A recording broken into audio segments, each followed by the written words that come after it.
Malam itu saya tidak tahu mengapa saya melakukannya. Saya berdiri lama di depan laci pakaian dalam ragu-ragu, hingga akhirnya memutuskan untuk mengenakan pakaian luar, tanpa mengenakan apapun di baliknya. Saat itu saya tidak tahu konsekuensi apa yang akan ditimbulkan oleh pilihan tersebut.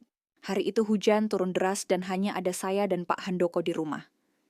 Saat saya sedang merapikan buku-buku di ruang kerjanya, ujung rok saya sedikit terangkat ketika saya menjangkau rak yang tinggi. Saat itulah beliau menyadarinya. Bu Ratna, hari ini Anda terlihat sedikit berbeda. Berada sedekat ini membuat saya sulit menahan diri. Ciuman pertama yang dimulai dengan hati-hati. Saya tidak menolaknya. Itu juga yang saya inginkan. Di sofa ruang kerja itu kami semakin dekat. Bolehkah kita seperti ini? Ya, tolong lakukan perlahan. Diiringi suara hujan di sore yang sunyi, waktu istimewa milik kami berdua pun dimulai. Halo, nama saya Ratnasari. Tahun ini usia saya menginjak 53 tahun. Saya memberanikan diri untuk menceritakan kisah yang saya alami ini. Jika dipikir-pikir, sekarang hidup saya benar-benar seperti drama sinetron. Ayah saya dulunya adalah presiden direktur dari Grup Mahkota, sebuah konglomerat besar di Indonesia. Sejak kecil, saya tumbuh tanpa kekurangan apapun. Saya bersekolah di sekolah internasional terbaik dan sempat kuliah di luar negeri. Namun saat saya berusia 25 tahun, perusahaan ayah bangkrut dalam semalam. Saat krisis moneter 1998, krismon melanda keluarga kami hancur total. Sejak saat itu, hidup saya berubah 180 derajat. Saya menikah dengan terburu-buru, tetapi suami saya gagal dalam bisnisnya, dan bahkan berselingkuh sehingga kami pun bercerai. Sekarang saya tinggal berdua saja dengan putri saya yang berusia 21 tahun. Hidup kami sangat sulit. Kejadian ini bermula musim dingin tahun lalu. Saat itu saya benar-benar putus asa. Uang kuliah putri saya sudah menunggak 2 bulan, dan saya tidak punya uang untuk membayar kontrakan. Saya bahkan menggadaikan cincin emas terakhir peninggalan ibu saya ke Pegadaian, tapi nilainya hanya beberapa juta rupiah saja. Saat saya cek saldo di ATM, isinya bahkan tidak sampai 500.000 rupiah. Di tengah keputusasaan itu, saya melihat iklan lowongan pekerjaan di internet. Dicari asisten rumah tangga ART untuk kediaman Bapak Handoko pemilik PT Handoko Sejahtera. Gaji 8 juta rupiah per bulan. Awalnya saya sangat ragu. Dulu saya pernah hidup di rumah mewah seperti itu, dan sekarang harus bekerja sebagai pembantu, rasanya sungguh menyedihkan. Tapi demi putri saya harus membuang harga diri saya. Jadi saya memberanikan diri untuk pergi wawancara. Rumah itu terletak di kawasan elit Pondok Indah, Jakarta Selatan. Saya berdiri lama di depan gerbang besar yang tinggi. Rumah itu ukurannya mirip dengan rumah tempat tinggal saya dulu. Tiba-tiba teringat masa-masa saat saya berusia 20 tahun, mengadakan pesta mewah di rumah seperti ini. Sekarang saya kembali ke rumah seperti ini, sebagai pelayan sungguh nasib manusia tidak ada yang tahu. Dengan hati berdebar, saya menekan bel intercom. Halo, saya Ratna yang mau wawancara kerja. Tak lama kemudian terdengar suara berat dan berwibawa. Ya, silakan masuk. Pintu depannya tidak dikunci. Saya melewati taman yang asri menuju pintu utama. Rumah itu didekorasi dengan sangat rapi dan berkelas. Tidak mencolok, tapi memancarkan aura kemewahan yang elegan. Saat saya membuka pintu dan masuk, seorang pria rapi, berusia sekitar 60-an menyambut saya. Kesan pertamanya sangat baik. Beliau tampak ramah namun berwibawa. Selamat siang, saya Handoko. Saat itu jantung saya berdegup kencang. Wajahnya terasa tidak asing, sepertinya saya pernah melihatnya di suatu tempat. Kami duduk di ruang tamu untuk wawancara singkat. Apakah Anda punya pengalaman sebagai art? Saya sangat panik. Saya belum pernah bekerja sebagai pembantu. Tapi dalam situasi ini saya terpaksa harus berbohong. Ya, saya pernah bekerja di rumah pribadi selama beberapa tahun. Saya bisa memasak bersih-bersih dan mencuci. Sebenarnya kemampuan memasak itu hanya saya pelajari selama 10 tahun pernikahan. Dan bersih-bersih hanya karena terpaksa saat hidup sendiri. Tapi saya tidak punya pilihan lain. Pak Handoko menatap saya dengan seksama lalu berkata, entah kenapa kesan Anda berbeda dari pelamar lainnya. Anda terlihat anggun dan punya tata krama. Mendengar itu, saya semakin gugup. Saya takut beliau menyadari kebohongan saya. Baiklah, Anda bisa mulai bekerja besok. Gajinya 8 juta rupiah dan Anda libur di akhir pekan. Syukurlah. Begitulah awalnya saya menjadi ART di rumah Pak Handoko. Dalam perjalanan pulang, saya menelepon putri saya. Dia sangat senang mendengar ibunya mendapat pekerjaan. Sekitar sebulan setelah saya mulai bekerja rutinitas, saya dimulai dari jam 6 pagi hingga jam 9 malam. Awalnya sangat berat. Saya belum pernah melakukan pekerjaan fisik seberat ini seumur hidup saya. Tangan saya menjadi kasar dan pinggang saya sakit. Namun setelah melihat kehidupan Pak Handoko dari dekat saya sangat terkejut. Kehidupannya sama sekali berbeda dari bayangan saya tentang orang kaya. Setiap pagi, beliau bangun tepat pukul 0 sipum, melakukan senam ringan, dan membaca koran dengan teliti. Sarapannya pun sangat sederhana. Hanya roti gandum telur rebus dan kopi hitam. Saya tidak menyangka orang sesukses beliau hidup begitu sederhana. Setiap kali membersihkan ruang kerjanya saya kagum. Hampir tidak ada barang antik mahal atau hiasan mewah melainkan rak-rak yang penuh sesak dengan buku-buku manajemen dan sastra.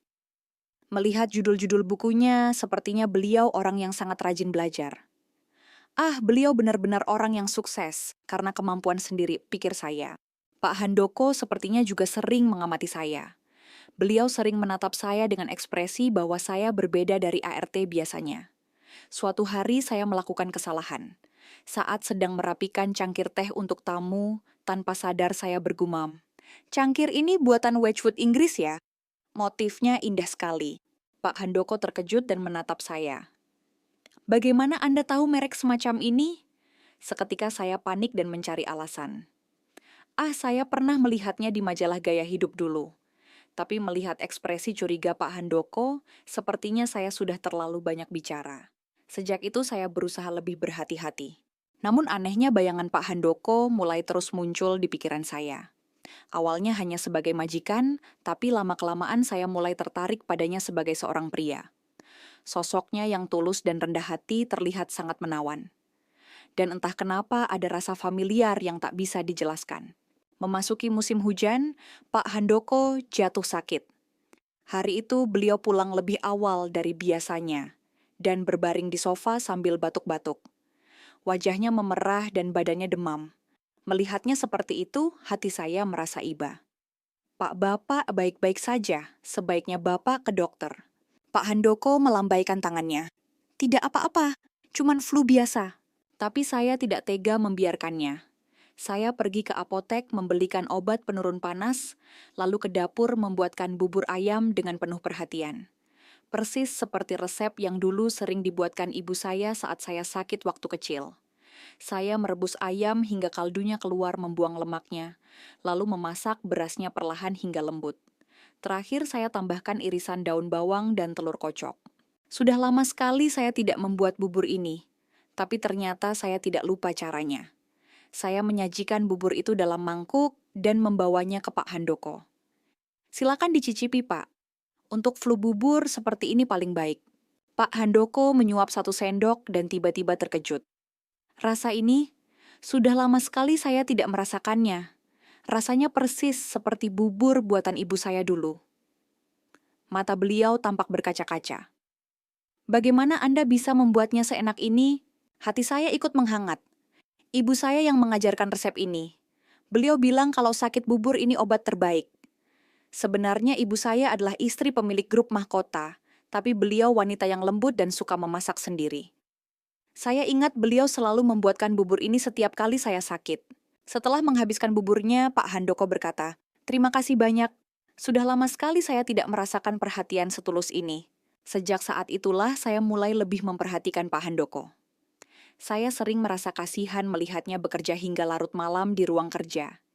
Jadi saya sering membawakan teh hangat di malam hari. "Jangan bekerja terlalu larut, Pak. Tidak baik untuk kesehatan." Pak Handoko pun sepertinya mulai membuka hati pada saya. "Terima kasih sudah begitu perhatian. Sejak istri saya meninggal rumah ini terasa sangat sepi. Melihat Pak Handoko yang sukses tapi kesepian, saya merasa nasib kami mirip." Suatu malam Pak Handoko sedang minum whisky sendirian di ruang kerjanya. Biasanya beliau jarang minum, tapi malam itu beliau terlihat sangat murung. Saya membawakan teh hangat. "Pak, minumlah teh ini dulu. Kalau minum alkohol saja nanti lambung Bapak sakit." Pak Handoko menatap saya lalu menghela napas panjang. Terima kasih, hari ini saya teringat masa lalu makanya jadi begini. Beliau kemudian bercerita dengan hati-hati. 28 tahun yang lalu saya mengalami masa yang sangat sulit. Jantung saya berdegup kencang, tapi saya mendengarkan dengan tenang. Perusahaan tempat saya bekerja tiba-tiba bangkrut. Padahal pemiliknya adalah orang yang sangat baik. Suara Pak Handoko melemah. Beliau adalah sosok pemimpin sejati. Beliau memperlakukan karyawan seperti keluarga dan tidak pernah membedakan orang miskin seperti saya. Air mata mulai menggenang di pelupuk mata saya. Setelah perusahaannya hancur, saya tidak bisa melupakan betapa menderitanya beliau saat meminta maaf kepada semua karyawan. Pak Handoko berhenti sejenak lalu melanjutkan.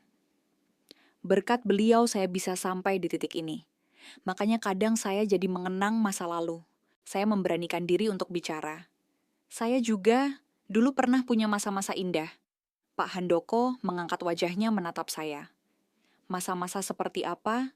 Sekarang memang hidup saya sulit, tapi dulu saya pernah sangat bahagia. Saya tidak bisa cerita detailnya, tapi hidup memang misteri. Ada kalanya di atas, ada kalanya di bawah. Pak Handoko mengangguk. Benar, saya juga sering berpikir begitu. Malam itu kami mengobrol lebih dari 1 jam. Meski tidak menyebutkan detail masa lalu secara spesifik, kami berbagi isi hati yang mendalam. Waktu itu sangat berharga bagi saya. Sudah lama saya tidak merasa didengar oleh seseorang. Bulan-bulan berlalu dan saya mulai merasakan perasaan aneh. Jantung saya selalu berdebar setiap melihat Pak Handoko. Awalnya saya pikir itu hanya rasa hormat pada majikan. Tapi saya sadar itu lebih dari sekadar hormat. Senyumnya menghangatkan hati saya, dan kelelahannya membuat saya sedih. Ini tidak boleh. Saya cuma pembantu, dan dia majikan saya. Setiap malam saya tidak bisa tidur memikirkan hal ini. Perbedaan usia 10 tahun dan status sosial bagaikan langit dan bumi. Tapi anehnya sikap Pak Handoko pada saya juga berubah. Beliau lebih sering mengajak ngobrol dan memuji masakan saya. Makan malam ini enak sekali. Bu Ratna benar-benar pandai memasak. Mendengar itu, wajah saya memerah seolah-olah baru saja dibilang aku cinta kamu oleh kekasih. Suatu hari Pak Handoko berkata, Bu Ratna benar-benar berbeda dari orang lain. Anda punya wibawa dan wawasan luas. Saya sangat gugup. Apakah beliau punya perasaan pada saya? Tapi saya tidak berani berharap. Kalau ditolak, saya bisa kehilangan pekerjaan. Saya berusaha menutupi perasaan tapi semakin sulit. Hingga tibalah hari itu. Hari hujan yang mengubah segalanya. Saya tidak tahu setan apa yang merasuki saya hingga saya tidak memakai pakaian dalam di balik baju saya. Di ruang kerja saat saya membersihkan buku rok saya tersingkap. Tangan Pak Handoko tidak sengaja menyentuh paha saya dan gerakan itu terhenti. Bu Ratna, hari ini Anda berbeda. Setelah ciuman dan momen intim diiringi suara hujan itu, hubungan kami berubah. Secara lahiriah kami masih majikan dan pembantu. Tapi setiap tatapan mata kami menyimpan rahasia malam itu. Suatu malam Pak Handoko pulang cepat. Bu Ratna, saya ingin bicara. Kami duduk di ruang tamu. Tatapannya tajam menelisik wajah saya. Bu Ratna, apa kita pernah bertemu sebelumnya? Jantung saya mencelos. Tidak, sepertinya tidak. Kenapa, Pak? Entahlah, saya merasa wajah Anda sangat familiar, terutama saat Anda tersenyum. Saya mengelak.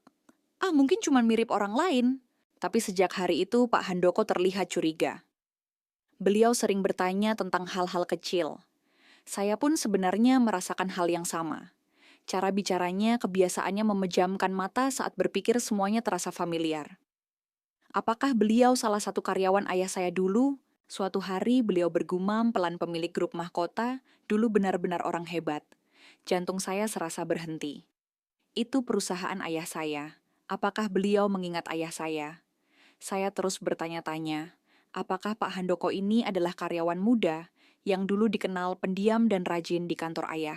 Kebuntuan itu pecah pada suatu Sabtu sore. Pak Handoko baru saja pulang dari reuni kampus. Wajahnya merah padam dan napasnya memburu. Bu Ratna bisa bicara sebentar. Kami duduk di ruang tamu. Beliau diam cukup lama sebelum akhirnya bicara. Tadi saya bertemu teman lama yang bekerja di sekuritas. Dia bilang, putri dari pemilik grup mahkota sekarang hidupnya sangat susah. Darah saya berdesir. Sudah saatnya.